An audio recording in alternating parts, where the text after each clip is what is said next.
Hey everyone! Welcome to The Young and the Restless. I'm Jane, and I'm so excited to have you here. If you love Young and the Restless, then you're in the right place.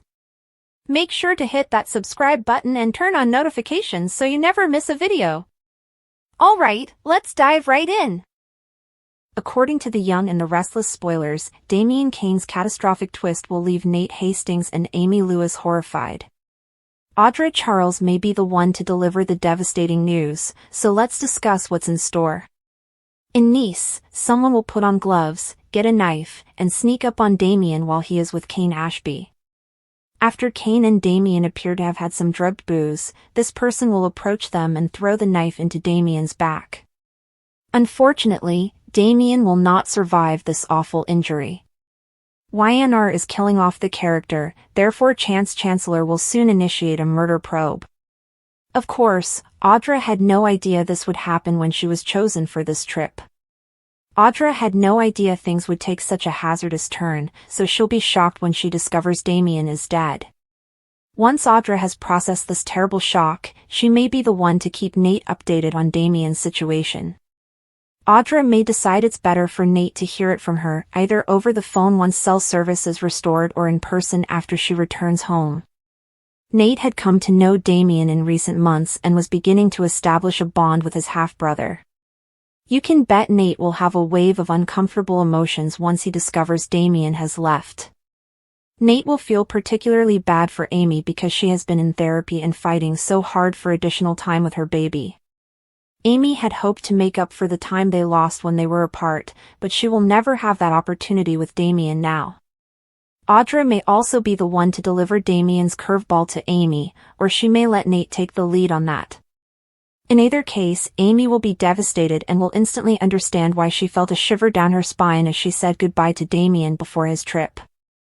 Amy clearly realized Damian was dead, but it won't make things any easier when she learns about the fatal stabbing. According to The Young and the Restless spoilers, Nate and Amy will seek both answers and justice, so stay tuned for all of their questions and worries. Nate and Amy had always thought themselves tough, capable of weathering any storm life threw at them. They had encountered adversity before, financial difficulties, the loss of loved ones, and even the occasional personal betrayal, but nothing could have prepared them for the horror that unfolded when Damian, their closest friend, became entangled in a nightmare beyond description.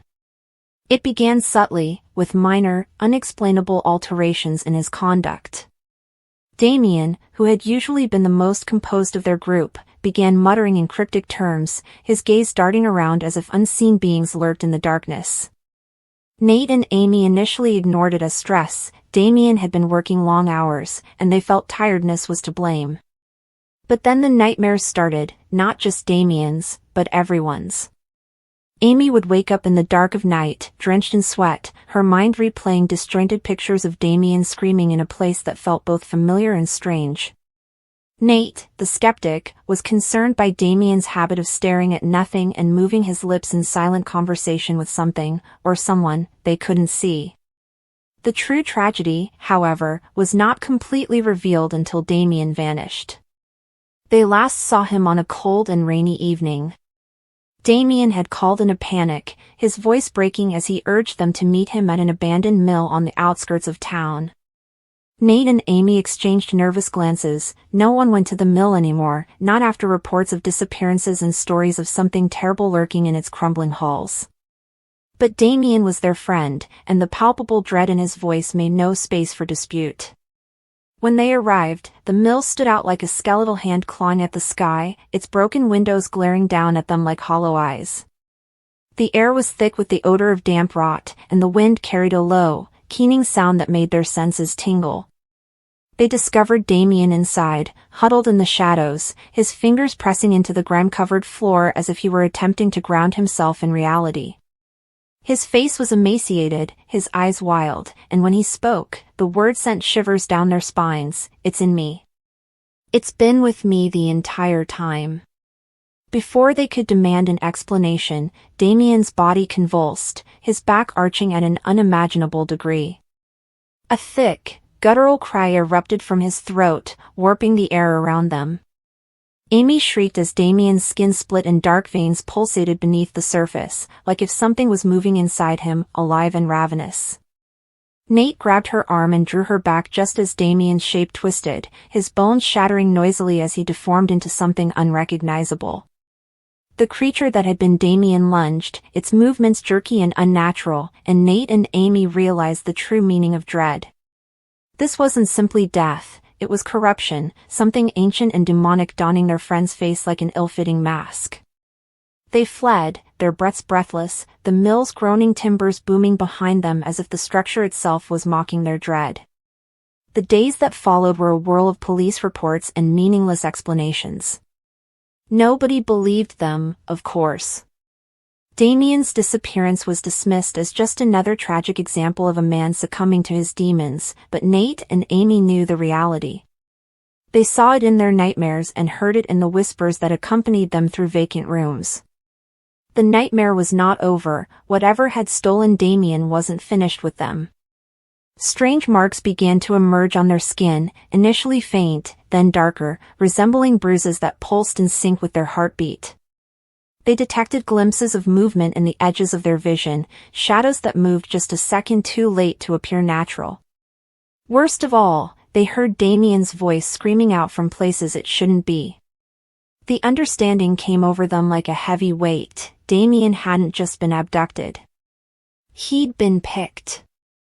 And now, whatever had claimed him was also reaching for them. Damien's fate was horrifying not just because of what had happened to him, but also because they knew they would be next.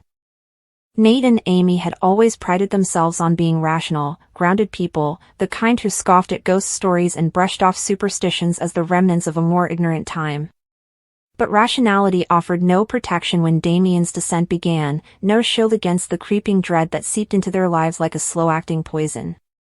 At first, the changes were small, almost laughable, Damien showing up late to gatherings with mud caked on his shoes despite no rain for weeks, or waking from naps with his sheets tangled as if he'd been thrashing in his sleep. Then came the whispers. Amy was the first to notice them, soft and sibilant, threading through the static of dead phone lines or humming just beneath the surface of running water.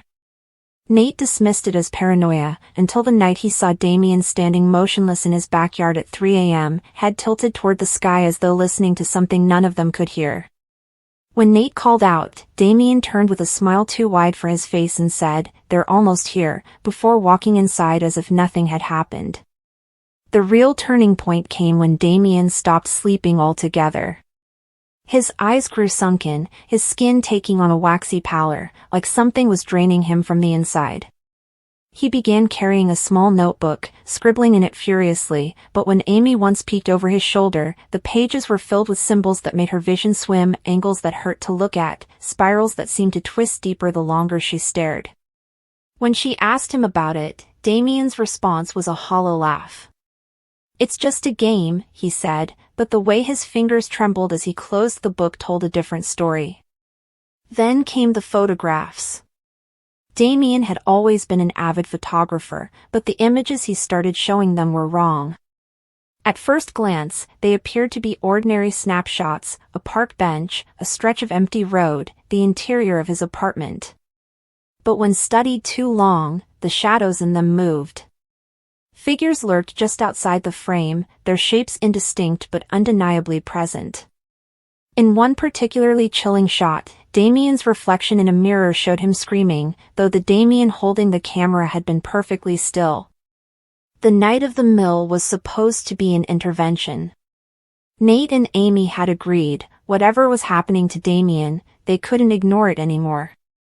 They arrived armed with half-baked plans. Maybe they could convince him to see a doctor, or at least stay with one of them so he wasn't alone.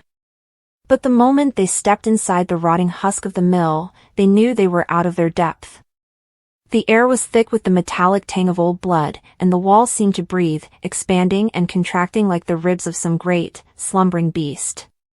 Damien was waiting for them in the center of the room, his posture eerily relaxed, as if he'd been expecting them all along. "You shouldn't have come," he murmured, but his voice was wrong, too many tones layered into one, like a chorus speaking through his throat. Then the thing that was no longer Damien lunged, and the world dissolved into a nightmare of tearing flesh and inhuman shrieks. In the aftermath, as they fled through the woods with the sound of splintering bones ringing in their ears, Nate and Amy made a silent pact. They would never speak of what they saw that night. But the horror didn't end with Damien's transformation. It followed them home. Amy's hands wouldn't stop shaking, her dreams plagued by visions of a vast, lightless place where something wearing Damien's face beckoned to her with two long fingers. Nate found himself waking up with dirt under his nails and no memory of leaving his bed, his skin prickling with the sensation of being watched even in empty rooms. Then the messages started, texts from Damien's old number, always sent at 3:33 a.m., containing nothing but static and, if listened to closely, the faintest echo of a voice begging for help. The worst part was the doubt. Maybe they had imagined it all. Maybe stress and grief had conjured shared delusions. But then Amy found the first photograph in her mailbox, a Polaroid of the mill, Damien's distorted face pressed against one of the broken windows, his mouth stretched in a rictus grin.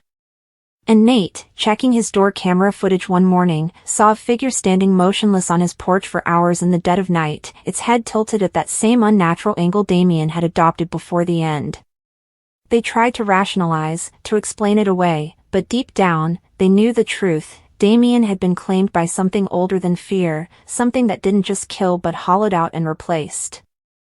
And now, as the marks on their skin darkened and the whispers grew louder, Nate and Amy faced a horrifying realization: they were being prepared for the same fate. The thing that took Damien wasn't finished. It was hungry. And it had already chosen its next vessels.